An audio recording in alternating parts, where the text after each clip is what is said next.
When people make cloaks, one of the biggest mistakes I see people making is that they don't use enough fabric.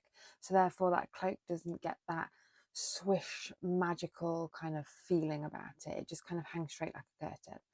This is one of my favourite cloaks that we have ever made. So let me show you more. This is our Anna costume. Sadly, it no longer fits me. She was made a number of years ago, and as you would have seen on some of my other videos, my weight goes up and down a lot, and at the moment we're not fitting into Anna. But I wanted to show you because I do think she's one of the most beautiful costumes, because I think this is one of the costumes that we got a lot of things right.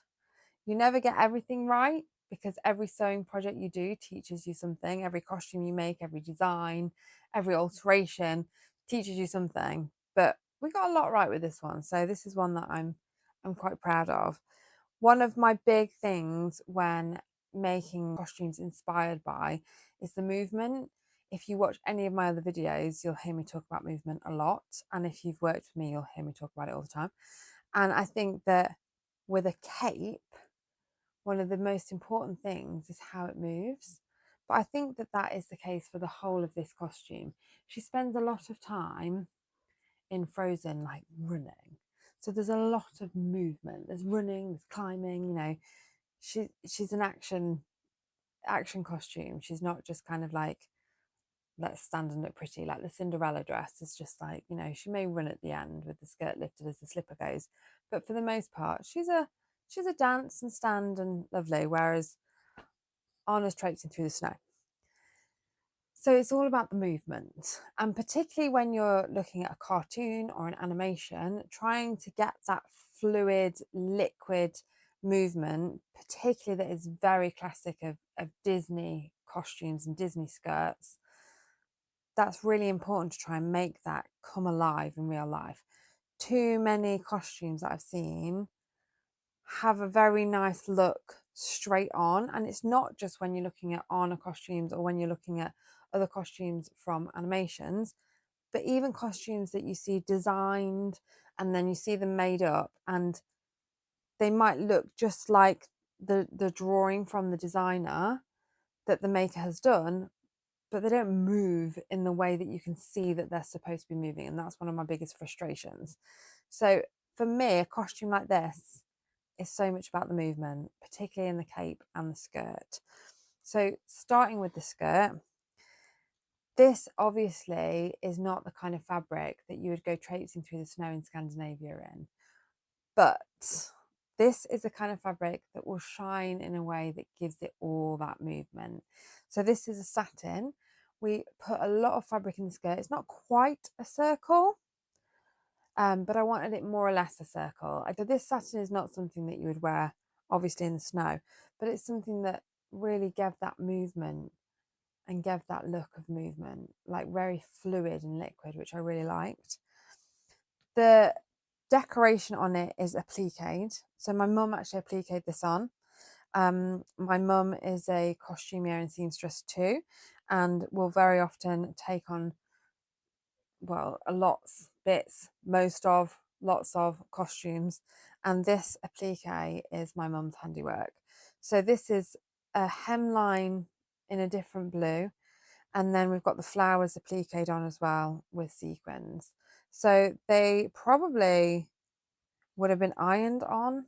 I need to double check with her because it's like this was made so many years ago now. But I'm pretty sure that she would have ironed these on initially and then secured them around the edges, because it's a very specific design that obviously we wanted to get right in the skirt. And then they're sort of zigzag edged on the sewing machine, just to make sure that they're on securely, so that as the skirt wafts around, they kind of look like part of the print of the skirt as opposed to actually an added on motif. So underneath the cloak and on the skirt, we have this bodice. So this is a black velvet bodice. It's a bodice with lacing in the back, and then we've got this gold trim around the edge. She is actually lined with the same fabric that's around the bottom of the skirt, just in case you ever get a flash of that, then it matches. But also it should tone in with the shirt enough that you won't notice that you're getting a flip flash. because it's in the same fabric as the shirt. The shirt, we actually bought a shirt because we found a shirt that was the perfect colour. So we bought it and then embroidered on the machine, like one of the embroidery stitches on the sewing machine, just to add that extra detail into the shirt to make it just a little bit more ornate, I suppose is the right word, and a bit more fancy. But yes, the top is black velvet. The back of the top is lycra, just to make it a little bit lighter and a little bit more comfortable. Because velvet with velvet with velvet, that's when you can start going through the snow because it's very hot. So we sort of did that. The bodice itself, I embroidered the bodice, and I took the pattern, but what I wanted to do, I'm not an embroiderer. Embroiderer? Don't know. I don't really do embroidery. But what I wanted to do was do this sort of basic embroidery in the pattern on the front of the Arna thing. I wanted it to almost look a bit sketched. So it almost looked like pen sketches on the embroidery as opposed to like solid embroidery. I wanted it to look a little bit drawn out, sketched, and then added sequins for the details. And obviously we've got the gold braid around the edging. So then on to the thing that I think makes or breaks any on a costume, or to be honest, makes or breaks any costume, and that is like an amazing cloak.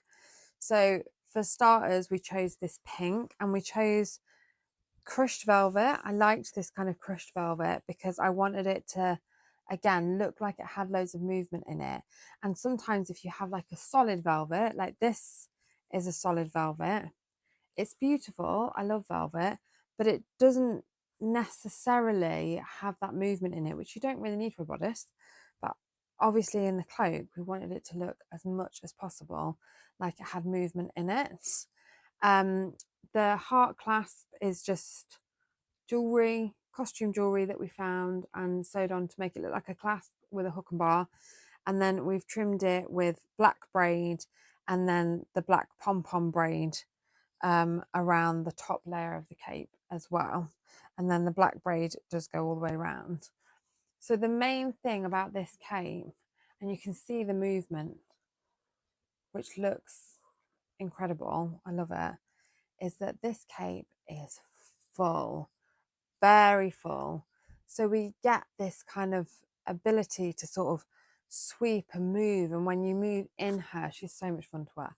When you move in her, you manage to get all this kind of like movement around and movement through the back, which is just wonderful. It's a very, very, very full cape. So we've got the full, and we have all this movement with it.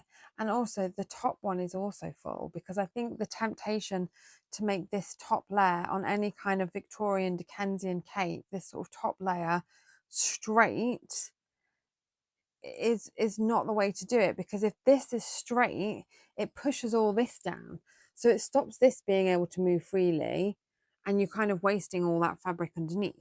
Whereas if you make sure that both of your layers are both really full, then you get this really beautiful movement in your costume, which you get with the skirt and the cape being both full.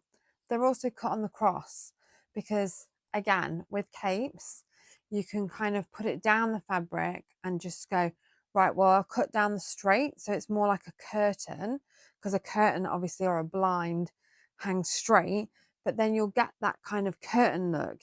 Even if you make a big long rectangle and gather it, so you get the gather at the top, you still don't necessarily get the same movement. You'll get some movement, particularly dependent on fabric. But if you cut it on the cross, you don't get the same gathering around here. So you get a really smooth line and neckline over the top of the shoulders and down there. But then you do get all of the swing that comes with something being cut on the cross and being cut full enough. So to me, that is the best way to make a big sweeping cape, and a big and to me that's the only way to do it, because otherwise you're just going to get the straight hang. I love how fun she is to spin in. This cape did take a lot of work, but it was worked out. I knew how I wanted it. I knew how I wanted it to move, and I'd drawn it a million times, but it was my mum and David who worked out how to cut it, because I do think the most important thing with something like this, particularly when you're dealing with a big piece of fabric, is get the cut right. Take the time to work out the cutting and get the cut right, because if you do that, then it's plain sailing from there. There's hardly any seams in this. There's seam down the sides here, but that's it. The rest of it is cut essentially in 4 pieces and then the collar. So this is a piece, and then we've got one huge piece down the back. There's no seam down the back. It's just one big piece. And then this. So if you get the cut right, then you will get the cloak right. And I think that that's really important, really important. And thank God that I had Mum and David to work out exactly how to cut this, because now we know. I love this pink as well. I absolutely love this pink. I could play with this fabric all day. Whenever you are making a costume that is such a well-known look, it has to just be the way that you see it. This is the way that I saw it, and other people will see it differently because it's an animation, it's a cartoon. But for me, this is the animation coming to life on a mannequin, and this is one that I'm really, really pleased with. Every Thursday, I'm going to show you a different costume from our wardrobe. So if you liked this, come back next Thursday to see another one.